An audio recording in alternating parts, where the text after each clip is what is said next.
Top 8 biggest difference between Swedish and American work and life culture. A lot of people wants to know what is the most interesting things that make major differences between Swedish and American. Here we are going to see those interesting things, and don't forget to comment on your experience and view. Subscribe and press the bell icon to get more interesting videos every day to your hands. Number 1. Coffee breaks are serious business in Sweden. In Sweden, coffee breaks aren't just coffee breaks. They're known as fika, and they're pretty serious business. In Sweden, it's almost institutionalized. You could not walk into an established company in Sweden, regardless of what industry it's in, and remove the fika. That would cause a minor revolution because it's so ingrained. Number 2. Living large. In Sweden, many live in a small house, considered spacious accommodation. In US house, however, is approximately twice the size of Swedish residence. Americans on average drive much larger cars than Swedes. Most of Americans have 3-car garages, and across the street resides a family with 4 automotive vehicles. Americans really do live large by Swedish standards. Why the difference? America's lower taxes allow individual Americans more discretionary income for home mortgages, or for securing loans for multiple vehicles. Swedes, in contrast, contribute more in taxes for a greater array of governmental services, like extensive publicly provided health care, family and elder care services, in return for less discretionary income. Number 3. In Sweden, it's somewhat easier to be a working parent. Being a working parent is somewhat easier in Sweden. As the New Republic reported, Swedish parents receive 16 months of paid leave after the birth of newborn, extra tax credits to defray the cost of child rearing, plus access to regulated, subsidized daycare facilities.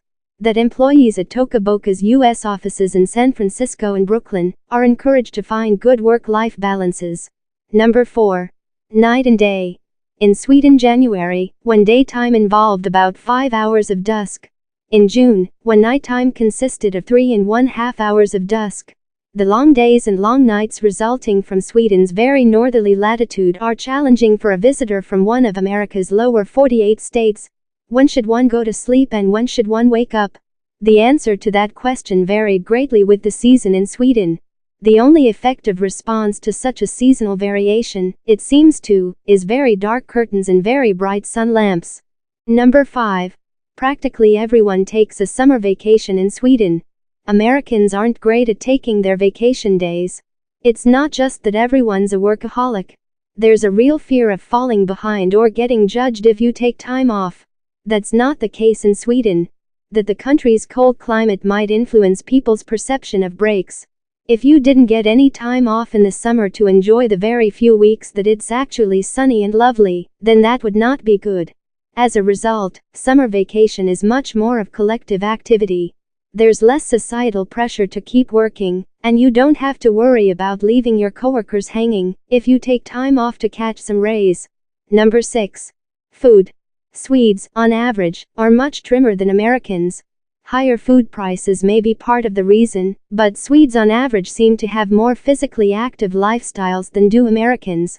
They walk and bicycle more, and caloric fast food seems to comprise a smaller portion of Swedish diets. Those reasons, combined with more comprehensive medical care for all citizens, helps to explain why Swedish lifespans are on average longer than those in the US. Those reasons, combined with more comprehensive medical care for all citizens, helps to explain why Swedish lifespans are on average longer than those in the US. Number 7. Getting around. Much of my time in Sweden was spent surrounded by many bicyclists or ensconced on trains and buses. In Sweden, ownership of 2 cars marks a household as economically elite. Not so in the US, still, very much a car culture. 2-car garage in Minnesota is the smallest on our street. American governments do less to discourage auto ridership. One reason is the widespread popularity of auto ownership in the US, which makes efforts to curb auto use dangerous for any elected official. Another reason is the abundance of gasoline available at about half of the price that Swedes pay. Number 8. School differences. What is different about the school Sweden than school in America, and which is like better? Always the answer Swedish school because of one key factor, the schedule. It's so funny to explain American school to 50-minute classes a day and go to school from 7:33 to 3 p.m. Their jaws drop. how to get work done in such short classes, and how to wake up at 6 a.m. every morning. Another difference noticed Sweden is instead of calling the teacher Mr. Smith or Mrs. Francis, they call the teacher by their first name.